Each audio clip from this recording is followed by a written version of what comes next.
성전 경비병들이 예수님을 결박해서 대제사장 안나스에게로 끌고 갑니다. 안나스는 현 대제사장인 가야바의 장인이었죠. 자, 예수님을 먼저 안나스에게로 끌고 간 것은 그가 전직 대제사장이었지만 아직도 유대인들 사이에서 상당한 권세가 있었기 때문이었습니다. 대제사장직은 평생직이었어요. 한번 해병이면 영원한 해병이다 라는 말이 있듯이요.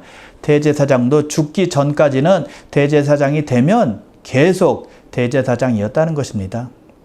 그런데 로마가 유대를 지배할 당시에는 정치적인 이유로 대제사장을 교체할 수가 있었습니다. 로마의 명령으로 그 직위는 가야바에게 넘어갔지만 아직도 여전히 안나스에게는 큰 영향력이 있었다는 것이죠. 그래서 가야바를 중심으로 한 산헤드린 공회가 모이기 전에 먼저 안나스에게로 데리고 갔다는 것이죠. 자, 베드로와 다른 제자 하나가 결박당해서 끌려가는 예수님을 쫓습니다. 자, 그 다른 제자는 바로 요한이었는데요. 요한은 대제사장과 잘 아는 사이였기 때문에 대제사장 집들 안까지 들어가게 됩니다. 근데 베드로는 들어가지 못하고 문 밖에 서서 기다리게 되죠. 요한이 베드로를 들어올 수 있도록 허락을 받아낸 다음에 문 지키는 여종에게 데리고 들어오라고 합니다. 자, 그때 그 여종이 베드로를 쳐다봐요. 눈에 익습니다. 그러더니 베드로에게 이렇게 말합니다. 너도 예수의 제자 중에 하나가 아니냐라고 묻습니다. 그때 베드로가 나는 아니라 라고 말합니다. 베드로의 첫 번째 부인이에요. 그때 뜰에는 종들과 아랫 사람들이 모여 있었는데 불을 피우고 서서 불을 쬐고 있었습니다. 그때는 아주 쌀쌀한 봄날 새벽이었어요. 왜요? 유월절이 아주 가까이 왔거든요. 베드로도 불가에 모여 몸을 녹이고 있는 사람들과 함께하게 됩니다. 베드로가 불을 쬐고 있는 바로 그때 안나스는 예수님을 신문하게 되죠. 이렇게 안나스가 예수님께 질문합니다. 19절인데요. 대제사장이 예수에게 그의 제자들과 그의 교훈에 대하여 물으니 안나스가 예수님께 물은 것은 두 가지였습니다. 한 가지는 예수님의 제자들에 관하여 물은 것이고 또 한 가지는 예수님의 교훈, 즉 예수님께서 어떤 가르침을 주었는지 그것에 대해서 지금 묻고 있는 것입니다. 자, 여기서 안나스를 세상 사람들의 대표라고 우리가 본다면 세상 사람들이 기독교를 어떻게 생각하고 있는지 또 무엇에 대해서 궁금하고 있는지를 우리가 엿볼 수가 있습니다. 자, 먼저 세상은 예수님의 제자들, 즉 예수를 믿고 따르는 사람들에 대해서 궁금해한다는 것입니다. 그들이 어떤 사람들인지를 알기 원한다는 겁니다. 즉 세상은 예수 믿는 사람을 통해서 기독교를 판단하게 된다는 것입니다. 우리를 통해서 예수님이 어떤 분인지 이해할 수 있고 또 우리를 통해서 하나님이 누구신지를 깨달을 수 있게 된다는 것입니다. 우리를 통해서 하나님을 볼 수 있게 된다는 겁니다. 여러분, 그래서 다시 한번 우리가 느끼는 것은요, 우리의 행실이 얼마나 중요한지 깨닫게 되는 것이죠. 자, 그리고 두 번째 안나스가 궁금해했던 것은 예수님의 교훈이었습니다. 즉 세상이 알고 싶어하는 것은 우리가 무엇을 믿고 있느냐 하는 것입니다. 여러분, 사람들이 여러분에게 당신은 무엇을 믿고 있습니까? 예수님의 핵심 교훈은 무엇입니까? 왜 믿습니까? 믿는 목적은 무엇입니까? 라고 묻는다면 어떻게 대답하시겠습니까? 정말 궁금해서 알고 싶어서 물었다면 중요한 질문 아니겠습니까? 근데 질문 받은 사람은 머리를 극적이면서 글쎄 들은 것 같은데 배운 것 같은데 기억이 잘 안 나네요. 잘 모르겠습니다. 죄송합니다. 라고 말씀하시겠습니까? 근데 곧바로 그 질문한 사람이 다시 이렇게 말합니다. 예수 믿은 지 얼마 안 되셨나 보네요. 근데 사실은 그 질문 받은 사람은 예수 믿은 지 10년 이상 되었습니다. 속으로 얼마나 창피했겠습니까? 근데 창피한 것이 문제가 아닙니다. 좋은 기회를 놓치는 것이 문제라는 것입니다. 그 사람은 정말 예수님을 알고 싶어서 질문했는데 그 기회를 날려버린다면 얼마나 안타까운 일이겠습니까? 복음 전할 기회를 놓치는 거잖아요. 그런 아주 좋은 찬스를 날려버리는 상황이 될 수도 있다는 것입니다. 어쩌면 한 사람을 주님께로 인도할 수 있는 기회였는데 놓치는 그런 경우가 되는 거잖아요. 베드로전서 3장 15절입니다. 너희 마음에 그리스도를 주로 삼아 거룩하게 하고 너희 속에 있는 소망에 관한 이유를 묻는 자에게는 대답할 것을 항상 준비하되 온유와 두려움으로 하고, 온유와 두려운 마음을 가지고 항상 대답할 것을 준비하라는 것입니다. 에이, 누가 나에게 묻겠어. 내 주위에는 다 믿는 사람들 뿐인데 뭐. 그건 자기 생각입니다. 하나님께서 우리에게 그런 기회를 주실 거라는 거죠. 그래서 성경은 우리가 예수님을 주로 삼아 거룩하게 하고 우리 속에 있는 소망이 무엇인지 사람들이 물어볼 때 대답할 것을 항상 준비하라고 말씀하고 있다는 것입니다. 대비하라는 거예요. 기회가 온다는 것이죠. 세상은 우리가 무엇을 믿고 있는지, 왜 믿고 있는지를 궁금해하는 것입니다. 그래서 우리는 예수님의 교훈이 무엇인지, 예수님의 가르침이 무엇인지, 어떻게 믿게 되었는지, 우리가 어떤 소망을 갖고 살고 있는지 알아야 되고 그것을 사람들에게 말할 수 있어야 된다는 것입니다. 우리 인간의 죄로 인해서 우리는 하나님과 멀어지게 되었습니다. 그러나 우리를 사랑하시는 하나님께서는 우리를 긍휼히 여기셔서 아들 예수님을 이 땅에 보내셔서 우리의 모든 죄를 짊어지시고 십자가에서 죽게 하셨습니다. 그를 믿는 자마다 멸망치 않고 영생을 주시겠다라고 하신 말씀을 믿고 저는 예수님을 구세주와 주님을 영접하였습니다. 우리 예수님께서는 부활 승천하셔서 이제 하나님 보좌 우편에 앉아 계십니다. 재림 때가 되면 예수님께 다시 오실 텐데 그때 우리는 영원한 하나님의 나라로 옮겨져서 주님과 영원히 함께 살 것입니다. 저는 그것을 기대하며 소망하며 살아가고 있습니다. 이렇게 말할 수 있어야 된다는 것입니다. 우리가 무엇을 믿고 있는지, 왜 믿고 있는지, 우리가 갖고 있는 소망은 무엇인지 고백할 수 있어야 된다는 것이죠. 그래서 우리에게 필요한 것은 성경을 아는 것입니다. 알아야 대답해 줄 수 있지 않겠습니까? 알아야 힘있게 담대하게 전할 수 있는 것이거든요. 모르는데 어떻게 말할 수 있겠습니까? 그래서 우리는 개인적으로 성경을 읽어야 되고요. 특별히 성경을 배워야 되는 것입니다. 열심히 잘 배워야 되는 겁니다. 설교 말씀 가지고는요, 충분치 않아요. 왜 배워야 될까요? 성경의 내용은 쉽지가 않기 때문입니다. 21세기를 사는 우리가 그 당시에 어떤 성경의 어떤 상황과 환경을 이해하는 것은요, 쉽지 않거든요. 어렵거든요. 또 성경 저자의 의도를 파악하는 것 결코 쉽지가 않습니다. 그리고 우리가 잘못 이해하는 내용도 많이 있기 때문에 성경 공부를 통해서 배우고 깨닫고 고쳐 나가야 되는 것입니다. 무조건 믿습니다 라고 하는 것이 아니라 제대로 깨닫고 아멘 하는 것입니다. 베레아 사람들처럼요. 여러분, 교회들마다 성경 공부를 다 제공하고 있습니다.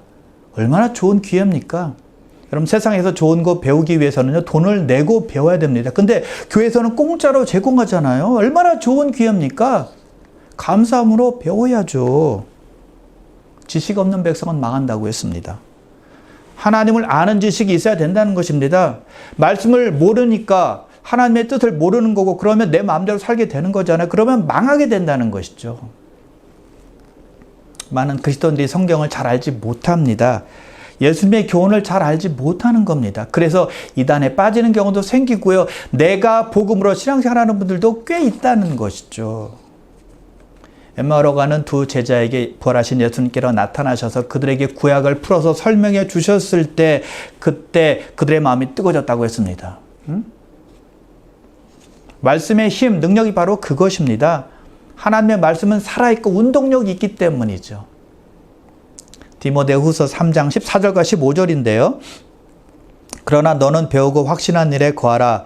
너는 내가 누구에게서 배운 것을 알며 또 어려서부터 성경을 알았나니 성경은 능히 너로 하여금 그리스도 예수 안에 있는 믿음으로 말미암아 구원에 이르는 지혜가 있게 하느니라. 바울이 디모데에게 성경을 배워서 확신한 일에 거하라고 당부하고 있습니다. 성경을 공부하고 배워서 굳게 믿는 진리 안에 머물라는 겁니다. 그 성경이 구원에 이르게 하는 지혜를 주시기 때문이라는 것이죠. 자, 그래서 요점이 무엇인가 하면 예수님의 교훈을 알아야 된다는 것이죠. 그 성경을 우리가 알 때 우리 자신에게 유익이 되고 그리고 남들에게 유익을 끼칠 수가 있는 것입니다. 그래서 세상이 보고 싶어 하는 것은 바로 예수님의 제자들, 예수를 따른 우리들이라는 것입니다. 그리고 예수님의 가르침, 우리가 무엇을 믿고 있는지를 본다는 것 우리는 꼭 기억해야 된다는 것이죠. 자, 그렇게 안나스가 묻자 예수님께서 이렇게 대답을 하세요. 20절과 21절인데요. 내가 드러내놓고 세상에 말하였노라. 모든 유대인들이 모이는 회당과 성전에서 항상 가르쳤고 은밀하게는 아무것도 말하지 아니하였거늘 어찌하여 내게 묻느냐. 내가 무슨 말 하였는지 들은 자들에게 물어보라. 그들이 내가 하던 말을 아느니라.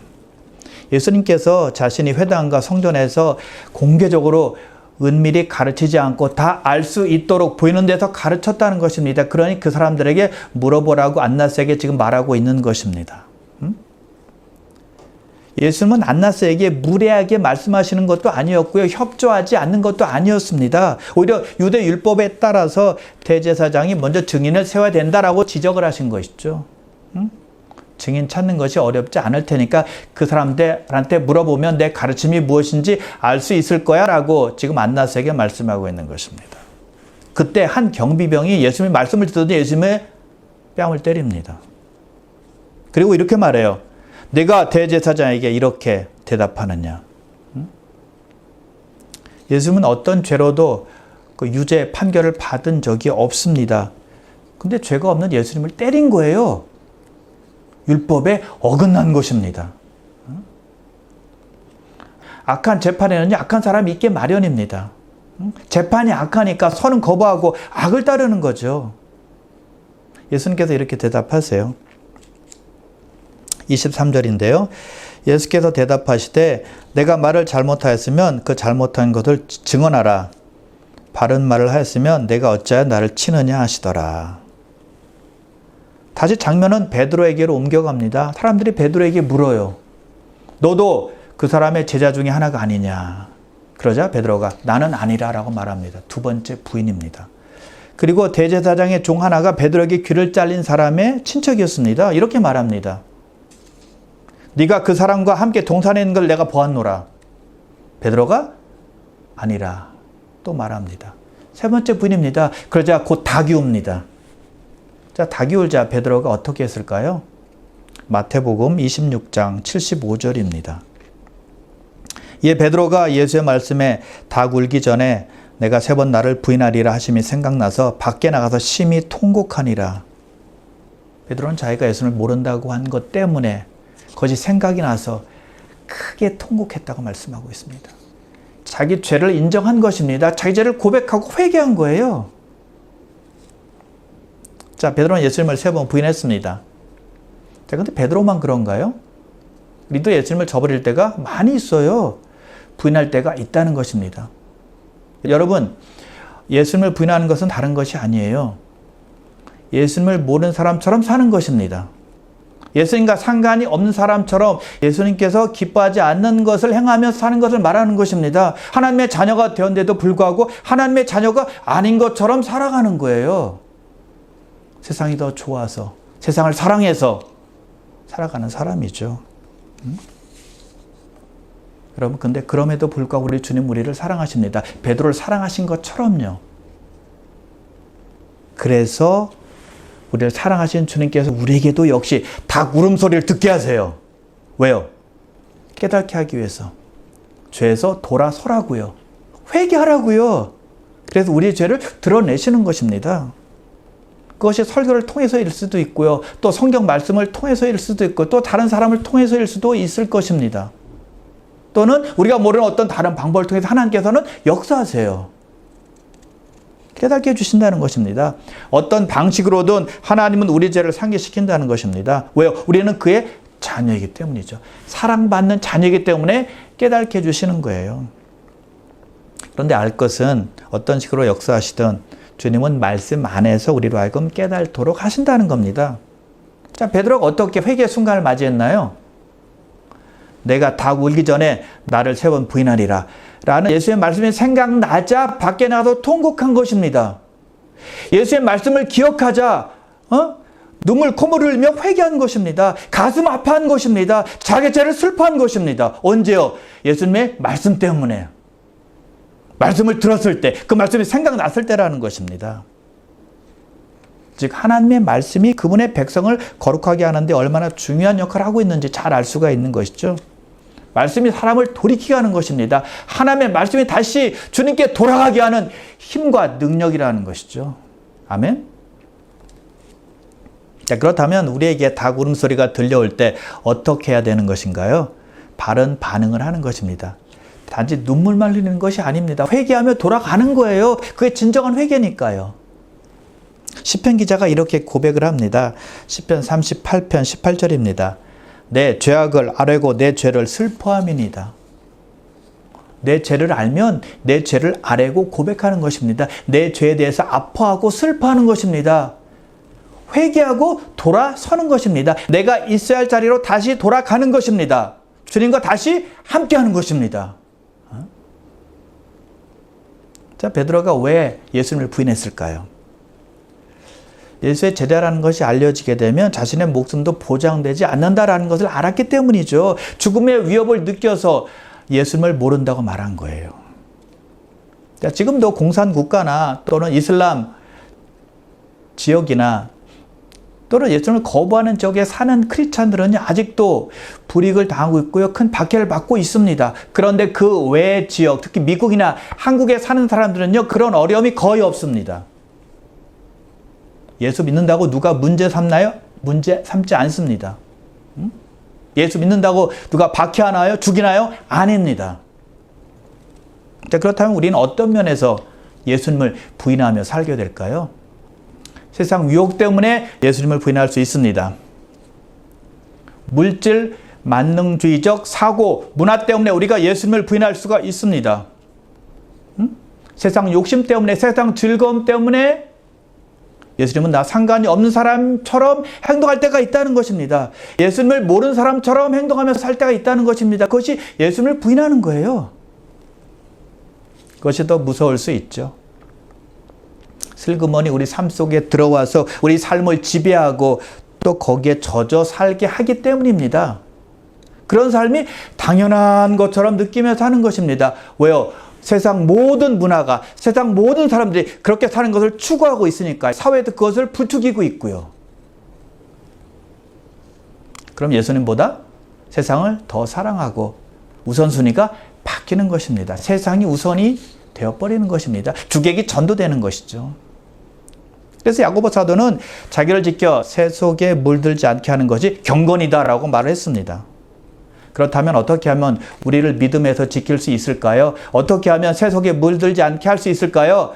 한 가지는 모이기에 힘쓰는 것입니다.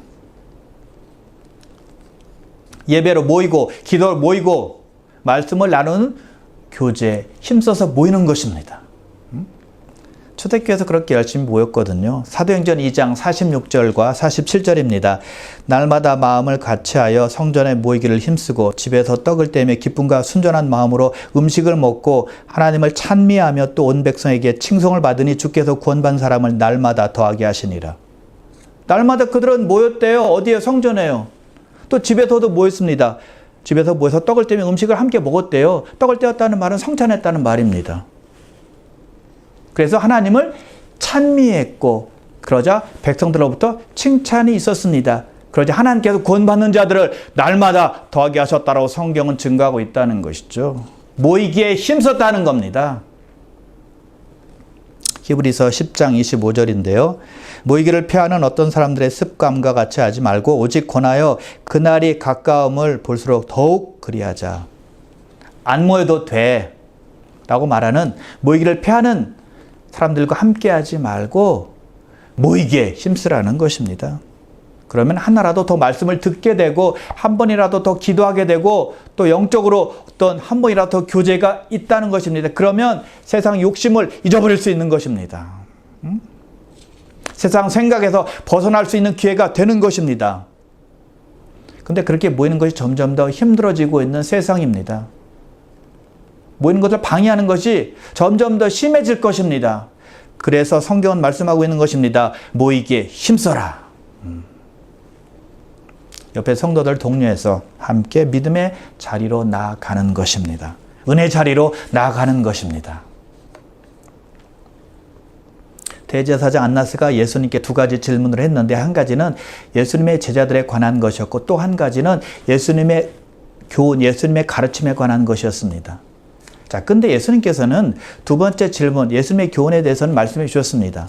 성전에서도 회당에서도 공개적으로 내가 말씀을 가르쳤다라고 말씀을 하셨어요. 근데 첫 번째 질문, 예수님의 제자들에 관해서 물은 것에 대해서는 묵묵부답이셨습니다. 대답을 안 하셨습니다. 침묵하셨어요. 왜 그러셨을까요?